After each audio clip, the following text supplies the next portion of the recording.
Hi, I'm Dr. Megan McNamara Monday, and today I'm going to be talking with you about obligation. One of the main things I talk about in therapy quite a bit is people pleasing, particularly because my clientele tends to be pretty empathic. A lot of times, healers, people who are relationship focused, tend to have a lot more anxiety and depression.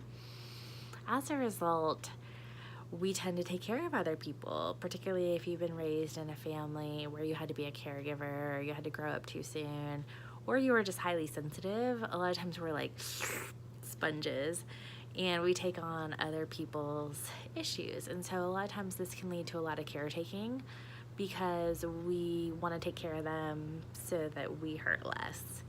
In psychology, one of my favorite fancy words is retroflexion.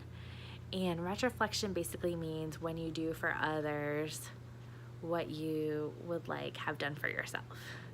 For example, I remember when I had just had a baby and someone brought me a casserole, and it was literally the best food I had ever tasted.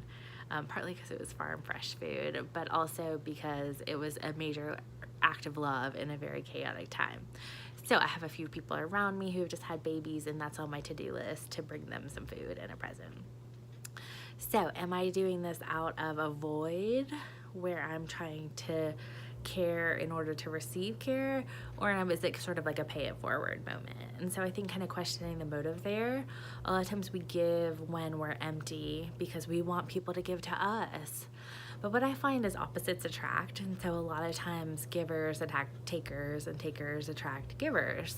And that's what I love about group therapy, because when you get people who know how to give, giving to each other and learning how to like receive in a healthy way is just beautiful and transformative. So I decided to kind of pick this topic today because last session I was talking about obligation, particularly if you've had trauma or abuse. A lot of times the mechanism behind that is that something that you didn't want to have happen was forced upon you.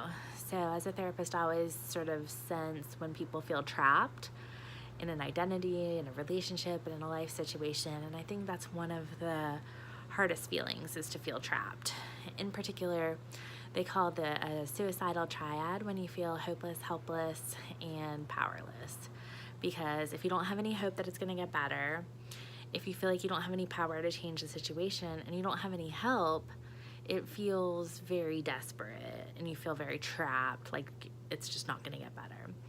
And so that creates a lot of suicidal feelings because people have lost their hope, and that's a very dangerous moment when you feel isolated and like there's no one to help you, and you don't even see the vision that it could change.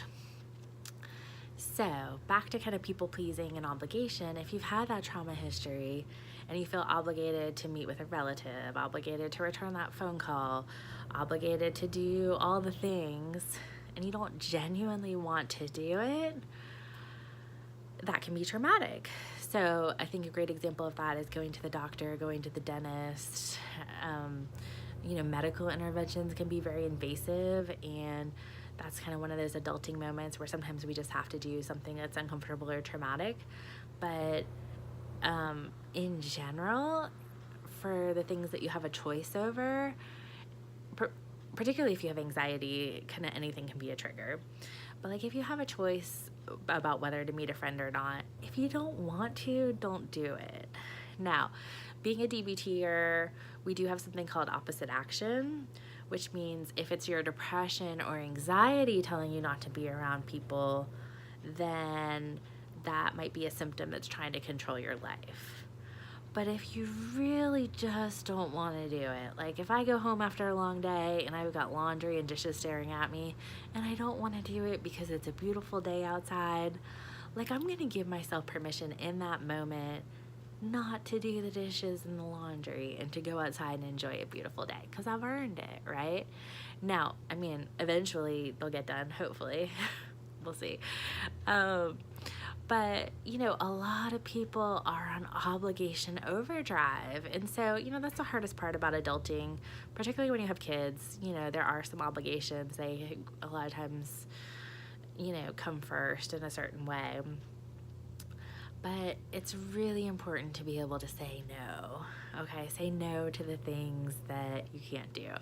For example, my daughter's dad took her to the school function and ate some really gross green eggs and ham. So I was kind of glad to skip that one, particularly the green eggs part. But you know, we all need to take turns, and so sometimes particularly women and moms can get on nurturing overdrive. And so one of my favorite sayings is sometimes playing it safe is the most dangerous thing you can do. And so sometimes we pick the safe route of just trying to please everyone. But you know, it's impossible. It's an impossible task. And so instead, I think it's much more empowering to say, like, what can I do to take care of myself? How can I nurture myself? How can I just take a moment to pause? I was sitting with one of my friends talking about some essential oils and how to kind of take a minute between sessions for myself to calm and sort of ground before I go into the next kind of intense conversation. So I think part of it is really not getting so rushed that we miss our whole life.